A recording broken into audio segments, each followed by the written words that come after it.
Who's that? That's the helping hand Mom gets with Hamburger Helper. There's no single cheese like Velveeta. 'Cause Velveeta is more than one single cheese. Close your eyes for a second. It's 1975. You're walking into your kitchen after school, and you can already smell dinner starting. There's Mom at the stove, browning ground beef in that old cast-iron skillet. You open the pantry looking for a snack, and there they are, lined up like old friends. Campbell's soup can stacked 6 deep, that crinkled Lipton Onion soup envelope, Hamburger Helper boxes with the smiling helping hand, a bag of Ore-Ida Tater Tots in the freezer next to the avocado green refrigerator. These weren't just ingredients. They were the building blocks of home. Every kitchen in America had the same brands, the same cans, the same boxes, not because families were unoriginal, but because these products worked. They were reliable, affordable, and promised your mom that dinner would happen, even on the hardest days. Tonight, we're opening that pantry door and examining the brands that made 1970s ground beef dinners possible. The boxes your mom reached for without thinking. The cans she always kept stocked. The packets that turned a pound of hamburger into a week's worth of meals. This is the story of what was really inside your mom's pantry. Number 1. Kraft and Velveeta. There's no single cheese like Velveeta. 'Cause Velveeta is more than one single cheese. The cheese that actually melted. Let's start with the most important ingredient, Kraft cheese. That iconic silver box of Velveeta lived in every refrigerator because it did something real cheddar could never do. It melted perfectly every single time. Goulash, the dish that defined a generation, needed cheese. Brown ground beef with onions, add canned tomatoes, throw in elbow macaroni. Everything simmered together until the pasta absorbed the sauce. Then came Kraft shredded cheddar sprinkled on top, or cubes of Velveeta stirred through until they melted into pockets of gooey richness. Every family called it something different. Goulash in the Midwest, American chop suey in New England, Johnny Marzetti in Ohio. But the architecture was identical.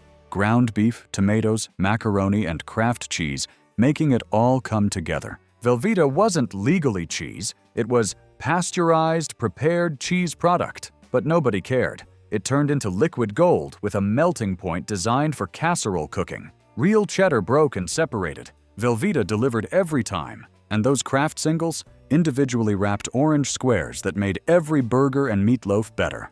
The pre-shredded cheese in bags meant your mom could skip the box grater and her scraped knuckles. That was luxury. Number 2 Pillsbury, the Doughboy's Promise.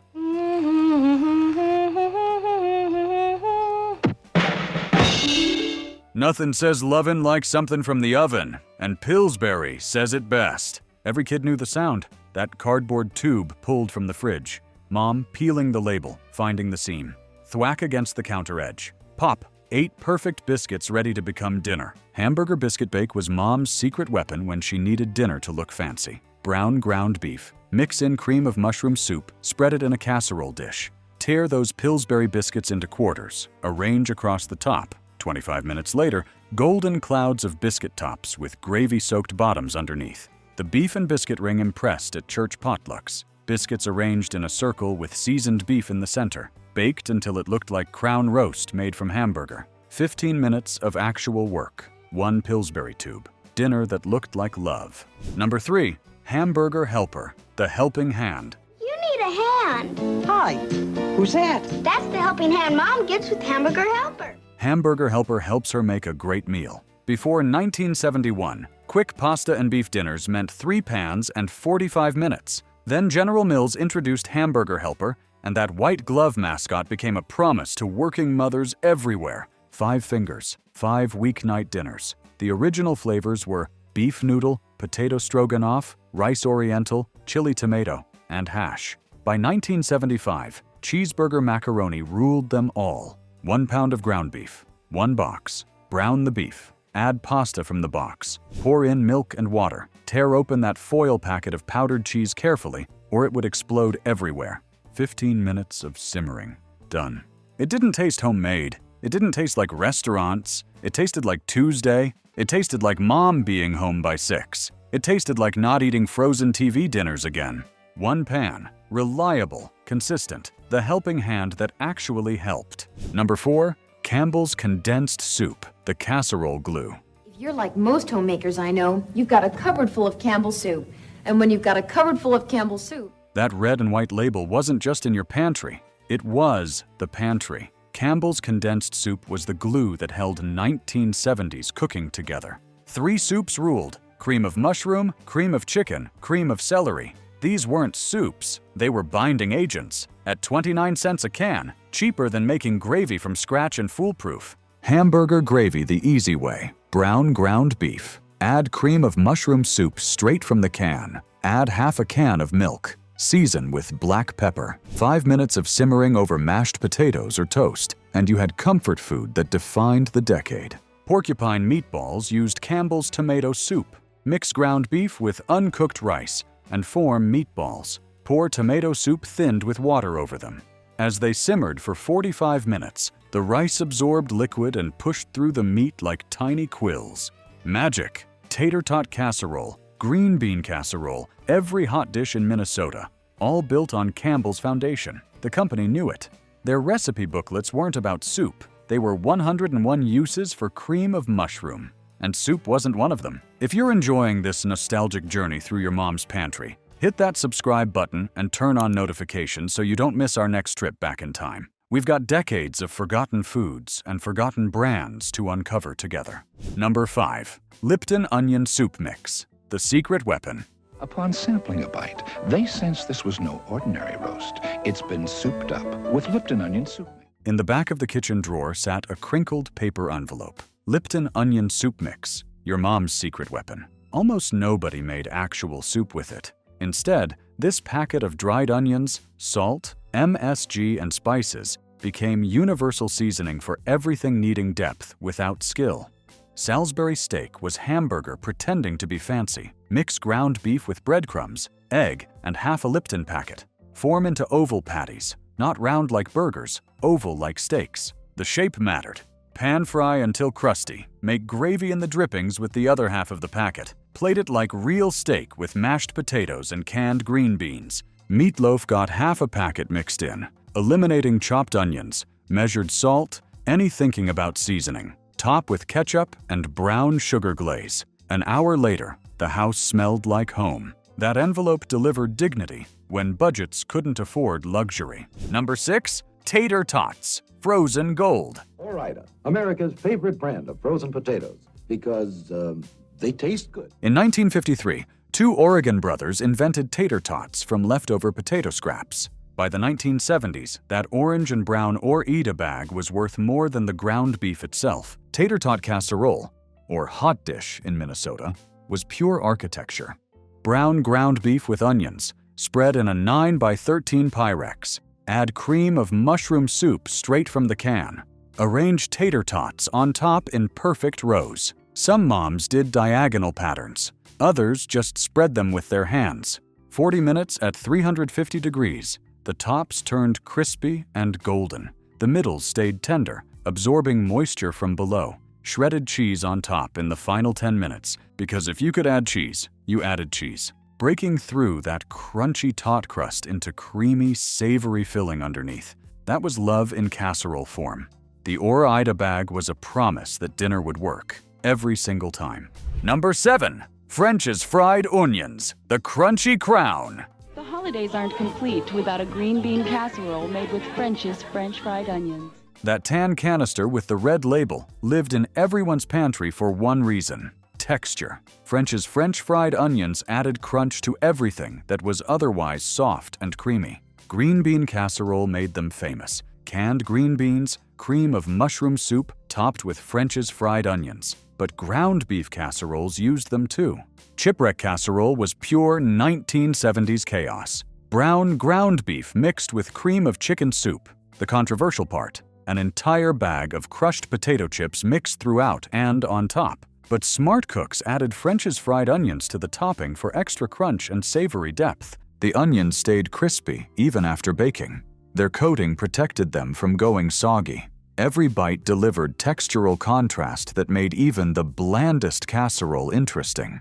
That canister only came out a few times a year. Thanksgiving for green beans, church potlucks for casseroles. But when it appeared, you knew something with actual crunch was happening. Number 8. Heinz Ketchup, the universal glaze. Thick, rich-tasting Heinz Ketchup. It's so good.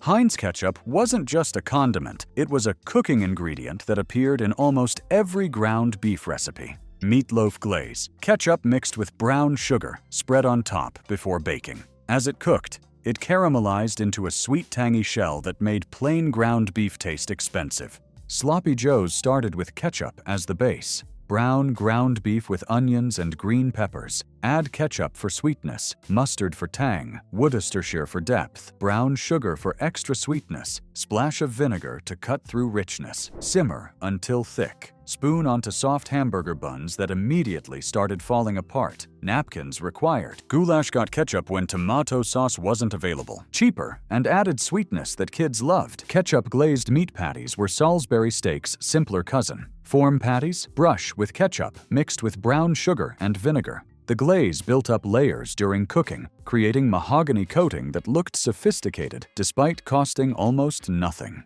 That glass Heinz bottle with the narrow neck. You had to smack the 57 to get it flowing. Everyone knew the trick. Number 9. McCormick Spices, the red-capped flavor.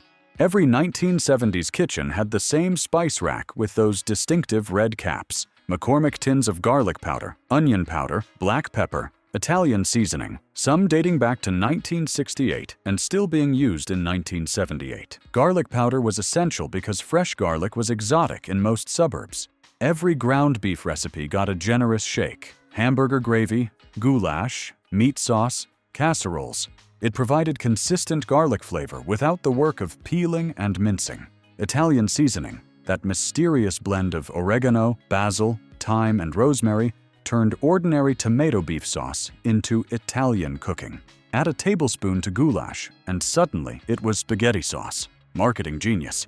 Black pepper from those tins went into everything. Not fresh cracked, just the pre-ground stuff that had been sitting in the cabinet. Provided heat and depth without requiring thought. Onion powder backed up the Lipton soup mix in meatloaf and hamburger steaks when you wanted onion flavor without the texture. Those red caps were a signal. Dinner would taste like something even when made from almost nothing. Number 10. Leah and Perrins Worcestershire sauce, the magic drops. That bottle with the orange paper wrapper sat in every refrigerator door. Worcestershire sauce, most families just called it that brown sauce because nobody could pronounce it. A few dashes transformed ground beef from ordinary to special.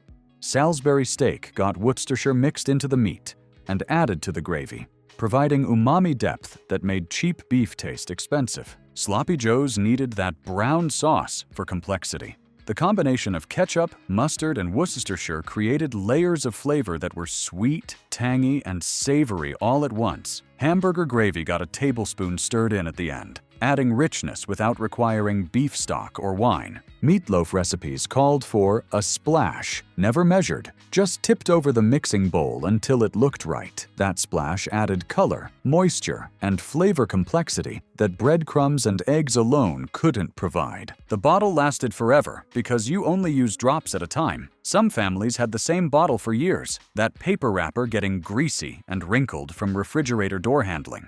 Number 11. Old El Paso, Taco Tuesday's secret. Old El Paso, where the taco shells are crisp and fresh. The 1970s discovered Mexican food, and Old El Paso made it possible. Those seasoning packets brought tacos to suburbs that had never seen a tortilla. Beef enchilada casserole deconstructed Mexican food for American efficiency. Brown ground beef with a taco seasoning packet. Instant, authentic flavor. Layer with corn tortillas cut into strips, canned refried beans, enchilada sauce from a can, and shredded cheddar. No rolling required. Bake until bubbling. Taco night meant browning ground beef, dumping in that packet, adding water, simmering for 10 minutes. Meanwhile, kids set up the assembly line. Old El Paso hard taco shells in their metal stand, shredded lettuce, diced tomatoes, cheddar cheese, sour cream. Everyone built their own. The seasoning packets contained chili powder, cumin, garlic powder, onion powder, paprika, and enough salt to season a pound of beef properly. Before these existed, American families thought Mexican food was just chili. Old El Paso brought the exotic to every kitchen. It wasn't authentic Mexican cooking, but it was adventure in a packet. Number 12.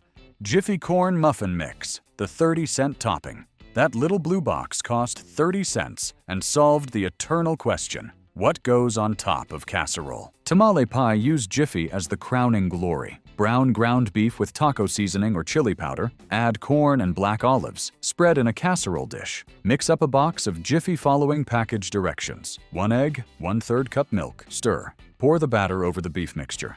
As it baked, the cornbread rose and turned golden on top, while the bottom stayed tender and absorbed beef juices. When you cut into it, you got layers: crispy cornbread top, tender cornbread middle, savory beef and corn bottom. Sloppy Joe pie worked the same way. Make your Sloppy Joe mixture, put it in a casserole dish, top with Jiffy batter. Suddenly, Sloppy Joes were dinner instead of just sandwiches. The Jiffy box was smaller than other mixes because the recipe was perfected.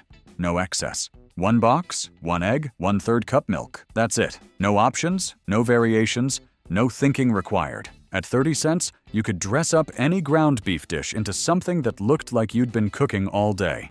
Number 13. Minute Rice, the 5-minute lie. Add zip to your family's next meal. Serve Super Minute Rice. Ready in 5 minutes. The blue box promised. It always took 7, but nobody complained. Minute rice was instant rice that had been pre-cooked and dehydrated. Add boiling water, cover, wait. Fluffy rice without the 20-minute stovetop babysitting regular rice required. Porcupine meatballs needed minute rice for the magic to work properly. Mix uncooked minute rice directly into ground beef with egg and onion. Form meatballs. As they simmered in tomato soup for 45 minutes, the rice absorbed liquid and expanded, pushing through the meat in tiny white spikes. Regular rice was too hard and took too long to cook inside meatballs. Minute rice was pre-softened, so it cooked perfectly in the time it took the meatballs to cook through. Beef and rice skillet combined everything in one pan. Brown beef, add minute rice, pour in beef broth, cover and simmer. 15 minutes later, dinner was done. The rice absorbed the beef flavor directly, making it more interesting than plain white rice as a side dish. The box promised convenience without the instant food stigma. It was still rice, just faster. Perfect for the 1970s. Number 14. Lay's Potato Chips, the crunchy controversy. Betcha can't eat just one took on new meaning when Lay's potato chips became a casserole ingredient. Chipwreck casserole was born from using up stale chips, but it became legendary for its texture. Brown ground beef with onions, mix with cream of chicken soup. The controversial part? Dump in an entire bag of crushed Lay's, not just on top, but mixed throughout. Half the chips got stirred into the beef mixture, absorbing sauce and turning into starchy, salty pockets. The other half went on top with shredded cheese. As it baked, the top chips stayed crunchy while the interior ones transformed into something between stuffing and hash browns. Every bite was textural chaos. Crispy, creamy, crunchy, soft, meaty, salty. It shouldn't have worked. It absolutely did. Some families used ruffles for extra structure. Others used plain Lay's for neutral flavor. The truly adventurous used barbecue flavor, adding smoky sweetness to the beef. This dish showed up at potlucks, and people either loved it or looked confused. Nobody was neutral about casserole made from potato chips. That was the point.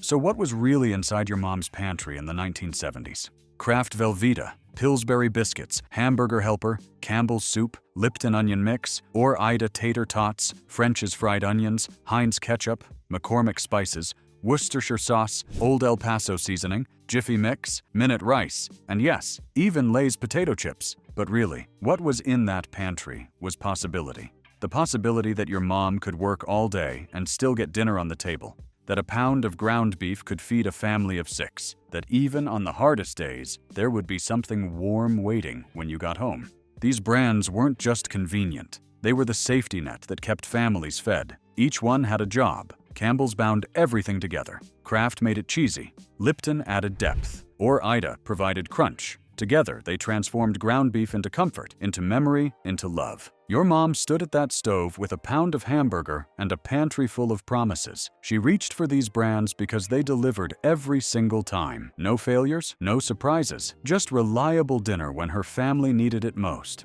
Tonight, maybe pull out one of these brands. Make goulash with Kraft cheese. Make hamburger gravy from Campbell's soup. Use that Lipton packet. Let that Pillsbury tube go pop. And when you do, remember, you're not just making dinner. You're making the same meal your mom made. The same brands, the same flavors, the same love. If you enjoyed this trip through Mom's Pantry, subscribe for more nostalgia from the 70s, 80s, and 90s, and drop a comment telling us what was your mom's go-to ground beef dish? What brands are still in your pantry today? What other forgotten foods should we cover next? From that avocado green kitchen to yours, that's what was really inside Mom's Pantry. If you found this helpful and fun, hit subscribe for more videos like this.